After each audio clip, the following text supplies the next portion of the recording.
2013 के बाद अपने खिलाफ शुरू होने वाली मुनज़्ज़म साजिश की कहानी बयान करूं तो बहुत वक्त लगेगा। इसका आगाज़ अगस्त 2014 के तवील धरनों से हुआ और उसका पहला मरहला 28 जुलाई 2017 को ख़त्म हुआ, जब मुझे बेटे से तनख्वाह ना लेने के जुर्म में ना सिर्फ वजारत उज़्मा से फारिग कर दिया गया, छुट्टी करा दी गई, बल्कि उम्र भर के लिए नाअहल भी कर दिया गया। आपको अच्छी तरह याद होगा कि किस तरह व्हाट्सएप कॉल्स की गईं, किस तरह एक जेआईटी के लिए हीरे चुने गए और वो भी व्हाट्सएप पर, किस तरह उस जेआईटी की निगरानी के लिए एक 3 रुकनी बेंच बिठाया गया, किस तरह मुझे सिसिलियन माफिया और गॉडफादर की गालियां दी गईं, किस तरह एक ऐसी पटिशन पर कार्रवाई शुरू कर दी गई जिसे उस जमाने के चीफ जस्टिस ने फ्रिवलियस यानी फजूल और नाकारा करार देकर मुस्तरद कर दिया। किस तरह एक जज ने खुद दरख्वास्त गुजार को पैगाम भेजा, आप जानते हैं मैं जस्टिस खोसा की बात कर रहा हूं, कि हमारे पास आओ। फिर किस तरह नैब को 3 रेफरेंस दायर करने का हुक्म मिला।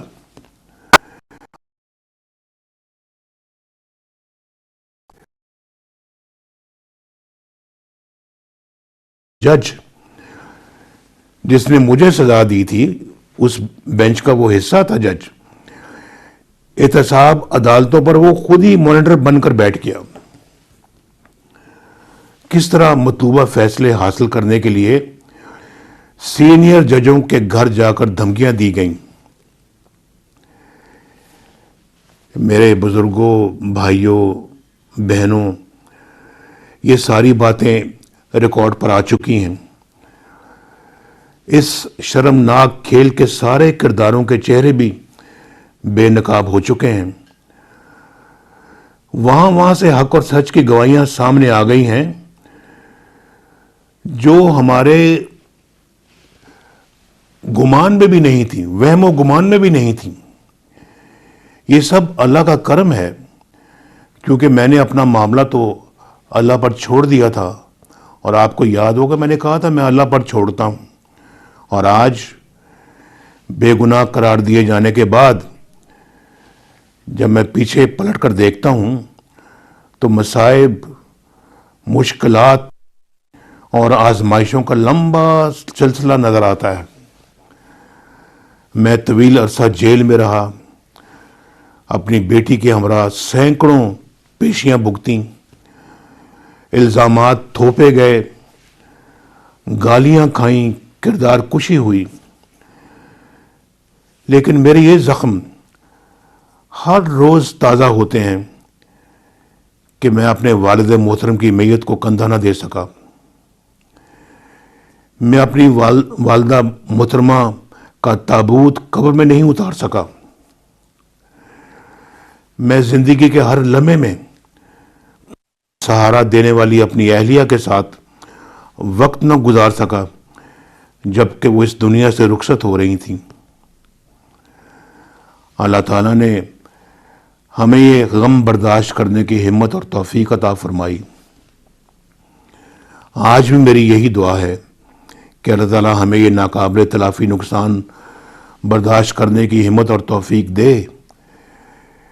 6 साल पर पहली आजमाइशों के बाद आखिरकार मेरी बेगुनाही की तस्दीक हो गई। इसे इंसाफ भी कहा जा सकता है, लेकिन दरअसल ये उस खुली नाइंसाफ़ी का इजाला है जिसका मुझे निशाना बनाया गया। मैं ना अपने आप को कई साल पीछे ले जा सकता हूं, ना बिछड़ जाने वालों को, अपने प्यारों को वापस ला सकता हूं।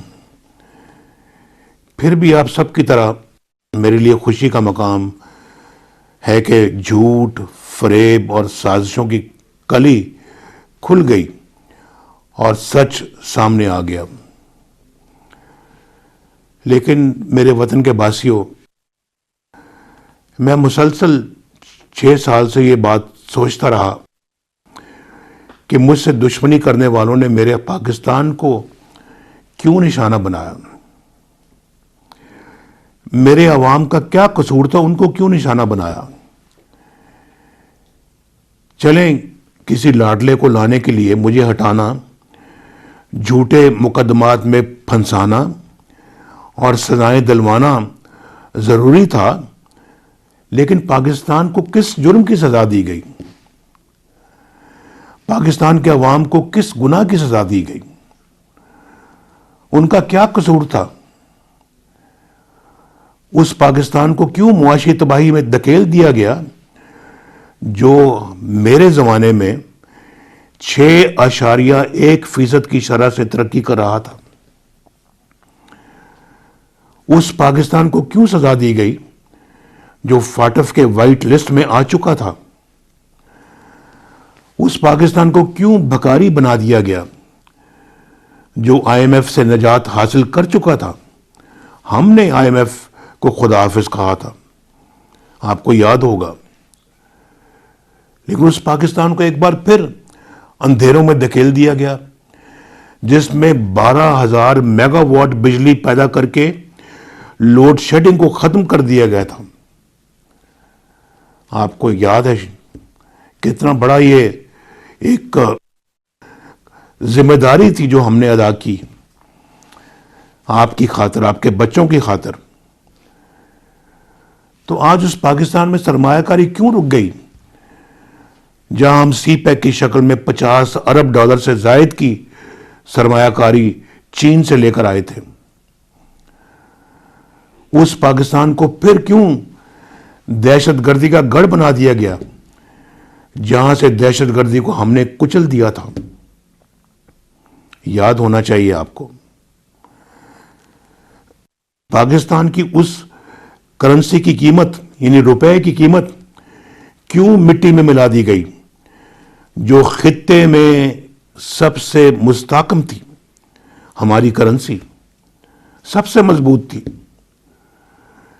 उस पाकिस्तान को क्यों तनहा कर दिया गया जो आलमी बरादरी का एक मुअज़्ज़ज़ रुकन था।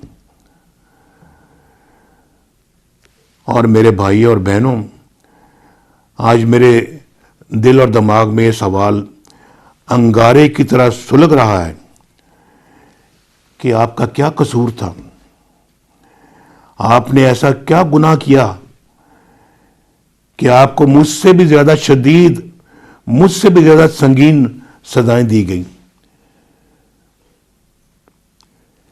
क्यों आपको तारीख की सबसे खौफनाक महंगाई का लुकमा बना दिया गया। मुझे पता लगना चाहिए क्यों 3 और 4% की महंगाई को क्यों 40% तक पहुंचा दिया गया। आपको जो रोटी 5 रुपए की मिल रही थी, हमारे जमाने में जो 4 रुपए की या 5 रुपए की मिल रही थी, वो किसने 20 और 25 रुपए तक पहुंचा दी। मैं पूछना चाहता हूं, आपको जो चीनी 50 रुपए किलो मिल रही थी, वो 250-300 तक कौन लेकर गया। जरा बताएं मुझे। यही तो मेरे सवालात हैं और यही मैं रोज पूछता हूं। मुझे सजा देनी थी, दे ली, लेकिन आपका आटा, आपकी दालें, आपकी सब्जी, आपकी दवाएं किसने छीन ली। नौजवानों के रोजगार की राहें किसने बंद कर दी। मेहनत कशों, मजदूरों, किसानों की जिंदगियां क्यों अजाब बना दी गई। नवाज शरीफ से दुश्मनी थी ना आपको नवाज शरीफ से दुश्मनी थी ना, तो मुझे तो आपने जेल में डाल दिया और भी डाल देते, लेकिन आपको ये सजा क्यों दी गई। ये मेरा सवाल होता है। मेरा अपने बारे में जो सवाल होता है उसके पीछे ये होता है सवाल।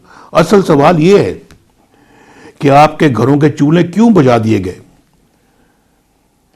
आपके बच्चों की तालीम क्यों छीन ली गई और आपको सेहत की सहूलतों से क्यों महरूम कर दिया गया? अल्लाह ताला का शुक्र है कि अल्लाह ताला ने मुझे सुरखरू किया। मेरे सब मुकदमे झूठे निकले, फ्रॉड मुकदमे निकले, जाली, फेक, और अदालत ने मुझे हर इल्ज़ाम से बरी कर दिया। लेकिन मुझे सच्ची खुशी उस वक्त होगी मेरे भाई और बहनों जब आप भी बरी होंगे। मेरी माँओं, बहनों, बेटियों, बुजुर्गों और जवानों की सजाएं ख़त्म होंगी, हमारे बच्चों की सजाएं ख़त्म होगी। जब आपको महंगाई के अजाब से निजात मिलेगी, जब आपको बिजली और गैस के भारी बिलों से निजात मिलेगी, जब नौजवानों को रोजगार मिलेगा, जब बीमारों को दवाएं मिलेंगी, दवाएं जो वो आज अफोर्ड नहीं कर सकते, जेब में पैसे नहीं होते दवा की कीमत अदा करने के लिए, मांगते हैं, कर्ज मांगते हैं, सिर्फ इसलिए कि मेरा बेटा सेहतयाब हो जाए, सिर्फ इसलिए कि मेरा शौहर सेहतयाब हो जाए, इसलिए कि मेरे माँ बाप की जिंदगी बच जाए। ये हाल हो चुका है। और हमारे ज़माने में दुआएं मुफ्त मिलती थी, मुफ्त इलाज मुफ्त होते थे। जब ख़वातीन के हकूक़ का तहफ़्फ़ुज़ होगा, जब आगे बढ़ता, तरक्की करता और अवाम की खिदमत करता हुआ पाकिस्तान आपको वापस मिलेगा, तब मुझे असली खुशी होगी। आप जानते हैं कि नवाज शरीफ ख्वाब नहीं दिखाता, सब्ज़ बाग नहीं दिखाता। जो कहता है अल्लाह पर पुख्ता ईमान की बिना पर कहता है अल्हम्दुलिल्लाह, और अल्लाह भी उसकी मदद करता है। और मैं अल्हम्दुलिल्लाह जो कहता हूँ अल्लाह के फजलो करम से और आपकी दुआओं से करके दिखाता हूँ। 1990 में अल्लाह ने मेरी मदद की, 2013 में अल्लाह ने मेरा हाथ थामा। मुझे कभी अच्छे हालात नहीं मिले, लेकिन जब भी मुझे इक़्तिदार से फारिग किया गया, मैं अल्हम्दुलिल्लाह पाकिस्तान को कई गुना बेहतर हालत में छोड़ कर गया, और आप गवाह हैं इस बात के। तो मेरे अहले वतन, मुझे अपनी सज़ाओं से निजात के लिए अदालतों से रुजू करना पड़ा, जज साहिबान से अपनी बरियत के फैसले लेने पड़े।